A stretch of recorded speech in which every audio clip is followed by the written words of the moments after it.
Now that we took our poem that we wrote on our notebook and then typed it on with a keyboard onto our Word document, it's time that now that it's finished that we have to save this file, this Word document, as a file for the computer.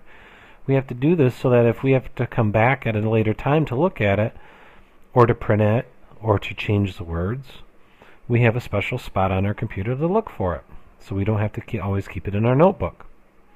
As you can see, all the words are on the page, and now we're going to be saving it to the computer so that we can find it back again, but we don't have to look anywhere except the computer. At the top on the blue part of the Word document, there's these words up here. The word document 1 is the name of the paper that the computer gives it. We don't want to call it document 1 because we want to give it a special name so it'll be easier for us to remember. First thing we have to do is we're going to go to a special place called a file. And what we're going to do is we're going to save this as a file. Our piece of paper is called a file when it goes onto a computer. When I click on the word file, there's several pictures and many more words.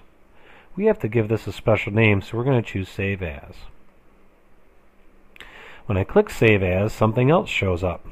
This is a place where all other files are, and as you can see, there's different kinds of names for different things. I'm going to open up a drawer, or actually a filing cabinet.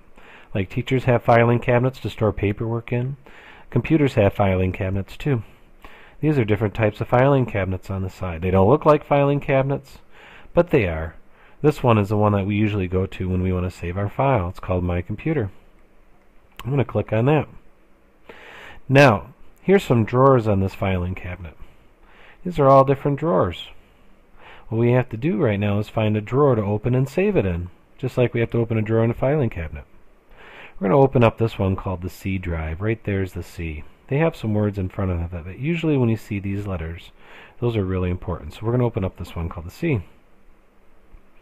Over here I have all these files, they're called folders, stuck inside that drawer. When I pulled open the drawer by clicking on it, all these folders showed up. I need you to find the teacher's folder, and that would be my name right there. All these other ones we don't need. We need to go to Mr. Brennan's folder. As you can see on the screen, we have a few people that have already created folders.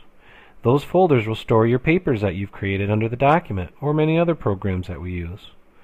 So since Amy, Bill, and Tom have already made their folders, we have to create one for ourselves.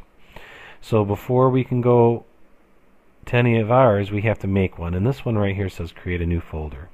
So I'm going to click that. When I click on that, we need to type with our name, or type with our keyboard the name of our file, or of our folder. So this was Ralph's. So I'm going to put R-A-L-P-H. And if I make a mistake, I just push the backspace. I also push the letter U. I'm just going to use his last name's initial. Now I'm going to click OK. What happened is Ralph's folder showed up, and we're looking inside his folder. As you can see, there's nothing there. So what we're going to do is we're going to save this document into that folder. Well, as you can see at the bottom is that there's these words, roses are red. Well, that's the beginning of our story, so the computer thought that would be a good place to start, which is a good idea.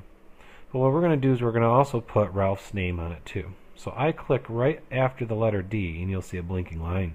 I'm going to push the space bar and then type Ralph's first name on there. And if you want to make it capitalized or lowercase, I don't mind. I'm going to put Ralph U. Now, once I have that, this bottom box here we're not going to worry about, because that's the way I want it saved. So this is the title of the paper we just have on our screen. We don't want to call it Document 1 anymore. I'm going to choose the word Save. Now, that screen went away, but there's some changes on the one we're looking at. I see that at the very top, it's no longer Document 1. It says Roses Are Red, Ralph U. So what's being done is the computer now knows that these words on this paper is now called this. And we know that too. If we want to find the paper, one of the things we can do is we can go to the word File again. If I click on that, all those words show up that we've seen before under File, and here's the word Open. Let's see what happens. As you can see, when I clicked on Open, it was already looking in Ralph's folder, because that's where it put the paper in. So inside Ralph's folder, there's now roses are red, Ralph's name. So that means it's already in the folder for Ralph.